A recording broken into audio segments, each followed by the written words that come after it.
So today I want to share with you a really fun exploit, the flying exploit. So this is 1.03.2. It is March 24th, 2022 right now, so it works as of right now. It's very annoying and a little bit difficult. It's very difficult actually to get this one right, but once you get it, you can just fly. And you can increase your verticality, you can't jump, and if you can't go down. Only way down is death, unless you didn't go high enough and you could find some ground to get on, like that ledge I'm looking at right now. So let me go ahead and show you how this works. I want to say that this was found by, I'm not sure who. I just know my friend sent me a clip from some speedrunner named Distortion 2. And I don't know if he found it or someone else in the speedrunning community found it, but it is pretty insane, guys. You can fly and go anywhere you want. The potential here for exploiting and skipping stuff and doing crazy things is immense. It's absolutely ridiculous the things you could potentially do using this. So let me go ahead and show you how to do the flying exploit. So the first thing that you are going to need is a ledge. A specific type of ledge though. Now this is the one that was in the clip that I saw that my friend sent me that Distortion was using. But I've experimented with it and I've since found additional ledges. And I think I've figured out the science behind it maybe. I'm going to help you guys with this as much as possible. I'm going to tell you right now this is really hard. PC, you might need a macro with controller. It's a little more doable. So you're trying to find a ledge like this one where it doesn't slope down very much. It just kind of has an overhang.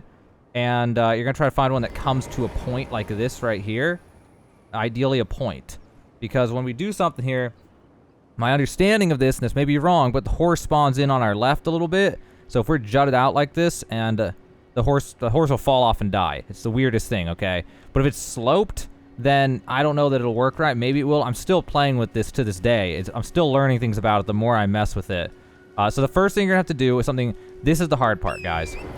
If you don't have a controller, I don't know what the controls are like on PC, so I don't know if you can do it fast enough. If you have to click things with a mouse, it's not going to be possible. You're going to need a macro or you're going to have to use a controller.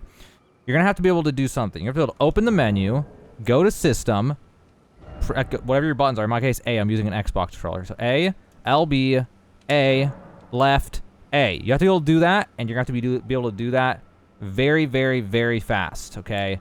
Really fast. And with some practice, you'll be able to do it. It's one of those things, like, I found myself literally screaming at my hand, saying, what the hell is wrong with you to my hand, like a crazy person.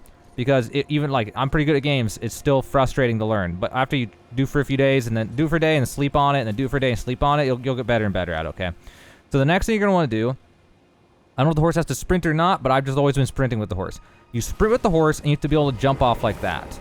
Now, for an Xbox controller, it's the same button as crouch, I guess. So that's pushing the left thumbstick, so whatever crouching is. While you're jumping off the horse, you have to quit the game like that. And you have to do it before you hit the ground. So let me show you what it looks like if I can get it first try, because even now I'm still shaky with it. So run, jump, start, and do that. That's how fast you got to go. Something like that.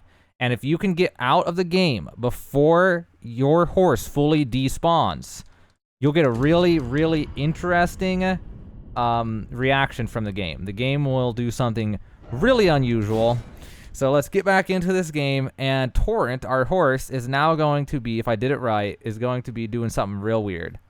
So now I am separated from the horse. Here's the horse. It's a solid object, can't be pushed. So now what we need to do is we need to murder our horse. So the way we're going to do this is we're going to go over to a ledge that has like an outcropping like this, and then we're going to try to get as close to the edge as we can. If you fall on accident, try to quit real fast. That's a backup thing that may work. That will work on in a lot of cases. So we're going to try to get out here where we're floating, and then we're going to just casually quit the game now. Now, if you do this right, you're lined up right on the right kind of ledge, this should work. This should work. So let's see. I was playing with it, doing it the other way, where you do it while falling, and it's hard as hell to do it that way, but it might be more consistent. I don't know. We're gonna see. We're gonna see if this worked out. So ideally, Torrent will spawn beside us, but because we're out on a precipice, hopefully Torrent will fall down. Okay, so I was not far enough out, but you get the idea. Torrent is supposed to fall off. Okay, so I just did the thing where I disconnected from the horse again, and I've been playing with this, and what I need to do, it seems, is get off this ledge where I'm floating, but only so far. If I go too far, then the horse will shove me off when I come back in, or something like that. So I'm going to try this spot, and we'll see if I have better luck like this. Either way, regardless of how many times it takes, doing it like this is going to be the only reliable way for any casual player to do this, because doing it while falling requires you to be just as fast as the horse. And the horse you can try multiple times because you're still on land, but the falling one, you only get one chance every time, and it's super annoying. There went the horse. I don't know if you saw it. The horse went flying off. We got it. Okay, so now that we got it, we have to do some weird setup here. So you have to find a rock. This will work right here. A rock where I can go and then fall down the other side. This one will also work. I can use this one where I'm going and then I come off like that and fall.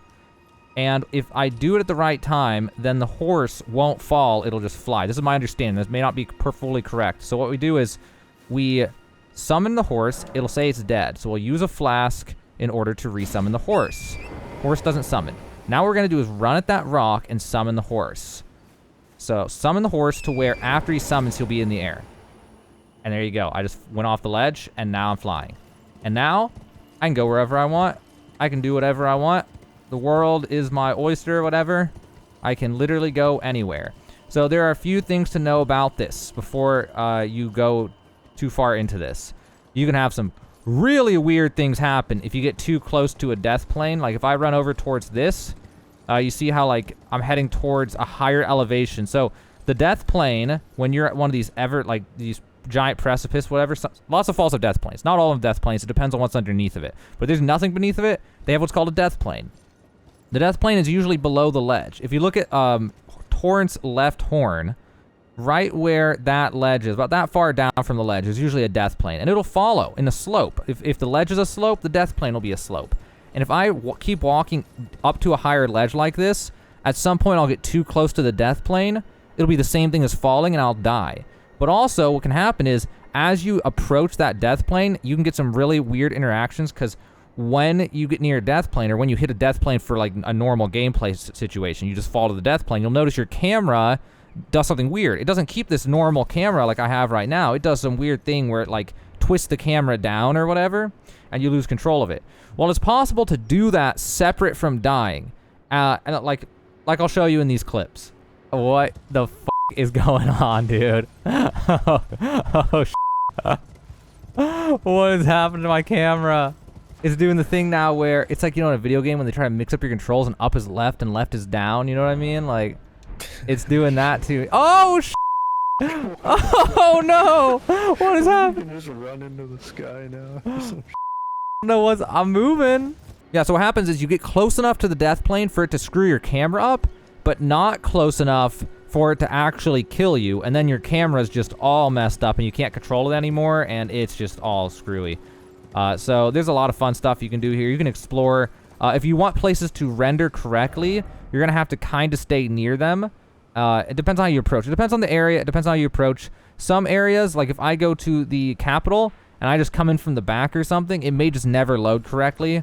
So you kind of want to stay near, like when you come into a new area, especially one that's like concentrated like that city, you want to try to come in somewhere near the actual place you're supposed to come in, because there's usually load triggers in games like this.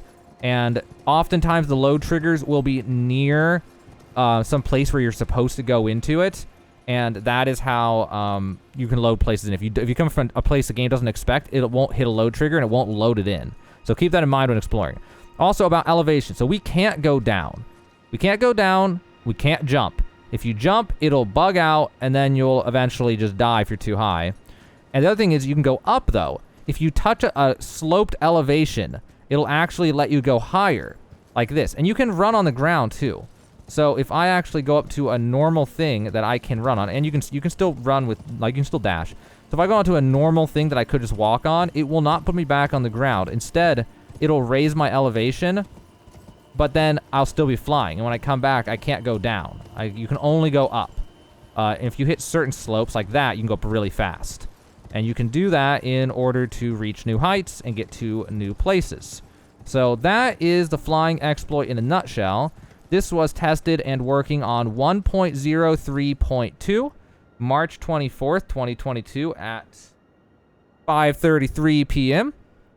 And yeah, so main thing is, can you open this, go to the system, hit LB or whatever, and quit the game fast enough to get off your horse and have the horse decouple from you? If you can do that, then you can eventually get this. That'll be the most difficult part for you. As for those ledges, you just got to find one where you can kind of float out from it, and then hopefully when you like load back in, you'll be up there, and Torrent will spawn to your side and fall to his death, and then you can respawn Torrent with the bugged out method, and then do what I showed you. So that is the flying exploit. Now you know how to do it. If you guys find anything really cool to do with this, comment and let me know so I can make more videos. Because I'm looking to find, I got a lot of plans, honestly. There's a lot of stuff we can do with this exploit, guys. I don't think you guys understand the severity of what this means. If they don't patch this in 1.04 so we get another week or two to play with it, there's going to be some interesting content coming out on this YouTube. So make sure to be subscribed for that. But that's it. Now you know to do the flying exploit in Elden Ring 1.03.2.